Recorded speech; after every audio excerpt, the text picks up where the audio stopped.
everybody. I'm here today because I want to tell you a little bit about what I do when I'm not writing books. I work for the amazing Susan May Warren, and she has developed a writing planner. Now, you guys, this is amazing. She writes so many books, and she doesn't do it just, yes, she writes fast, but at the same time, she's able to do it because she's developed a system that keeps her on track all year long. And I don't know about you, but that's one thing I really struggle with, balancing all the parts of my life to get things done. So I'm going to jump right to it and tell you a little bit about this planner because I got it in the mail and I'm super excited about it. First, I will tell you it comes with, this amazing box. Now, yours will be even better because mine was shipped right in the box. Yours is going to be a box, like a priority box around it, so it'll be a little bit less squished. But I love this. I'm sorry, but I'm a box person, and so I can't help but think of all the things I'm going to store in here, like papers, or maybe I'll put my stamps in there. Anyway, that's just an added bonus. But let me tell you about my Brilliant Writing Planner. This is this year's. I don't know if you've seen it in last year's, but we've got several upgrades. One, I love the cover. So pretty. And I love the matte finish. It doesn't have the glossy finish this year, but a matte, and I just love how that looks. It also has a strap that will keep it closed, or you could use it like a bookmark. So it also has the tabbed pages just like before. And then the binding this year is so much smoother than it was last year. We had no idea when we were ordering them exactly what it would be. But so this binding this year is a dream. And it also, in the very back, has a pocket that you can put like different lists, or maybe you need to keep track of some documents that you want to keep with your planner right there. And at the very end, 2 pages of stickers to help track several of the things we'll talk about. So it's just, I love the upgrades. It's just so great. But one of the things I love most about this planner, and this year what she's really shifted to, is what she calls value-based planning. And it basically just helps you really identify at the beginning of the year what your values are, and then make sure that you're taking those values every week and considering those when you're choosing your to-do list. So, which is great for me because there's so many times I fill up my to-do list and I look back and think, why am I doing these things? These don't really support the values that I want them to support. Or it gives me a reality check, especially when I'm super busy. Am I taking the time for all the things that I value in my life? Not just writing, not just work, but am I taking time for my family? Am I taking time for my faith? Am I taking time for these things that I consider high values? So that when I get to the end of the year, I have spent not just time writing, but also time with my family. I've spent time with daily quiet time. I've done a lot of things that to me are very important beyond just the normal to-do lists and house cleaning and all that. So she helps identify that at the beginning of the year. She has all these charts that are super fun with to identify your values. And then what I love is that then she has boxes every week that you can fill out your values. I'm trying to turn to one here.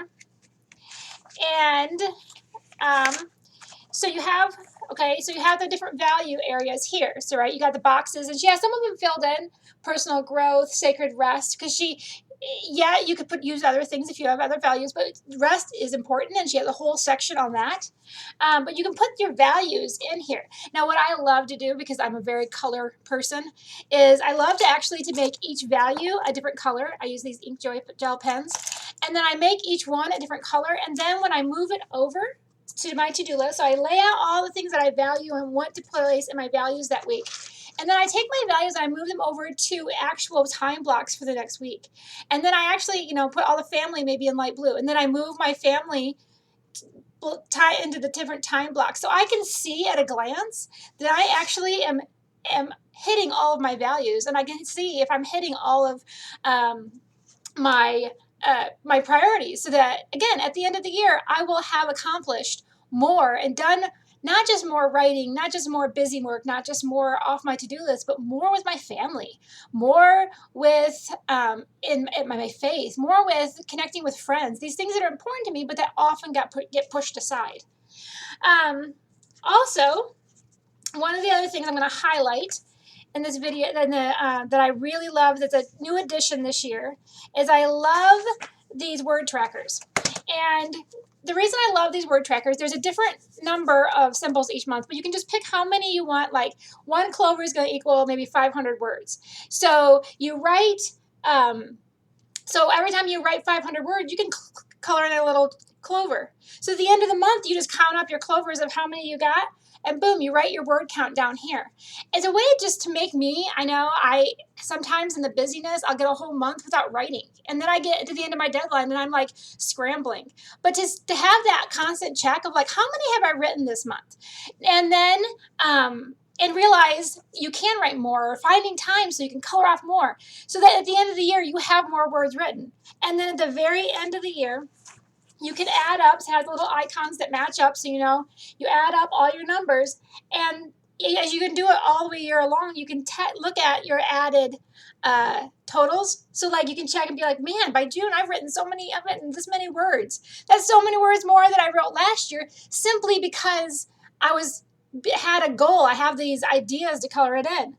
In November specifically, we make that they equal 1,000 leaves, and then give you 50 of them, so that you can do the NaNoWriMo tracking right here in your planner. Love that.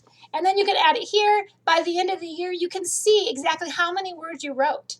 And it's a great goal for year to year to try to see how you can up your game each year to increase your word count. Also, there's so many things in this, I feel like, that they're for all creatives, not just writers. And so you could obviously, if you don't want to track your words, you could be tracking other things that you want to track. But in here, there's stuff to track your water. It has stuff to track the menu, which is huge for me because I always get the menu pushed aside. And if I don't plan it, believe me, it ends up not happening. And it's 6 o'clock and we have no idea what we're having for dinner. So this really has been a life changer. This whole planner, last year's, it really changed the way I was able to get things done.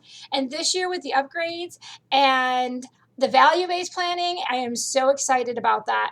And I am so excited for 2020 and all more things I can get accomplished by simply being intentional. And I think this is a great product to help me be intentional. So if you are interested, it is for sale at mybrilliantwritingplanner.com.